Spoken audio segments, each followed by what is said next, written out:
Keluar sekarang syubhat dari sebagian kaum Sufiyah.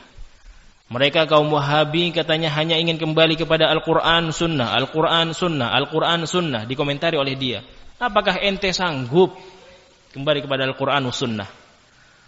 La hawla wa la quwata illa billah. Ya Abdus Samad, ittaqillah fi nafsak. Ittaqillah fi nafsak. Apakah ente sanggup, maksudnya kaum Wahabi, kembali kepada semboyan yang gitu? Al-Quran Sunnah, Al-Quran Sunnah, Al-Quran Sunnah. Apa ente sanggup, kata dia. Maka kalau kita ingin membantah syubhat dari dia, tinggal kita putar balikkan pertanyaan dia. Kalau kalian atau kalau ente, kalau kita pakai bahasa dia, kalau ente membicarakan atau mengomentari kaum Wahabi yang slogannya kembali kepada Quran, kembali kepada Sunnah, Quran Sunnah, Quran Sunnah, itu dicibir, dihinakan, direndahkan. Lah terus slogan ente apa? Kembali kepada habaib, kembali kepada para guru. Kemana Al-Quran dan Sunnah? Sebenarnya kita faham maksud dia apa. Al-Quran wa Sunnah ini adalah perkara-perkara yang memang jelas untuk kita amalkan. Tapi yang ingin dia sampai kepada satu titik adalah apa? Kaum Wahabi kalian itu sebenarnya tidak sanggup untuk menguasai Al-Quran, tidak sanggup untuk menguasai Sunnah. Jadi jangan berlagak, jangan pembualan untuk kembali kepada Al-Quran dan Sunnah. Dia lupa bahwasanya salah satu semboyan Wahabi, kalau kita bisa sebutkan dengan kalimat Wahabi juga dalam tanda kutip, adalah kembali kepada Al-Quran wa Sunnah ala fahmi salafil ummah. Lupa dia.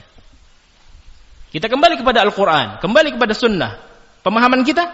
Tidak. Pemahaman para habaib? Tidak. Pemahaman para kiai? Tidak. Pemahaman para sahabat. Apa yang difahami oleh para sahabat, itu yang kita kembali kepadanya. Sahabat Nabi radhiyallahu ta'ala anhum wa ardahum sudah melihat langsung bagaimana Al-Quran, ayat-ayat Allah subhanahu wa ta'ala turun kepada beliau alaihi salatu wassalam. Maka itu yang kita pegang.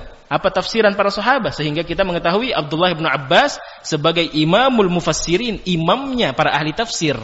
Ini menunjukkan bahwasanya kaum Wahabi dalam tanda kutip tidak hanya kembali kepada Al-Quran wa Sunnah, tapi kembali juga kepada pemahaman para sahabat. Berbeda dengan ente. Kenapa? Karena dia hanya kembali kepada apa yang dia fikirkan, apa yang dia anggap. Terkadang dia kembali kepada kalam a'immah, Asy-Syaukani, Asy-Syafi'i. Tapi kembali itu ke hawa nafsunya. Kalau kalam a'immah, ucapan a'immah ternyata mencocoki hawa nafsunya, diambil.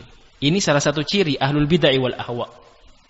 Apa yang mencocoki hawa nafsunya diambil, dibawa kemana-mana.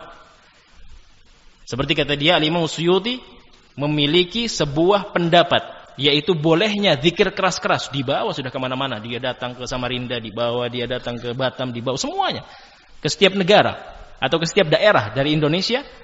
Ketika dia menyampaikan syubhat sufiyahnya, dibawa ini ucapan a'immah, tanpa melihat ucapan imam yang lainnya.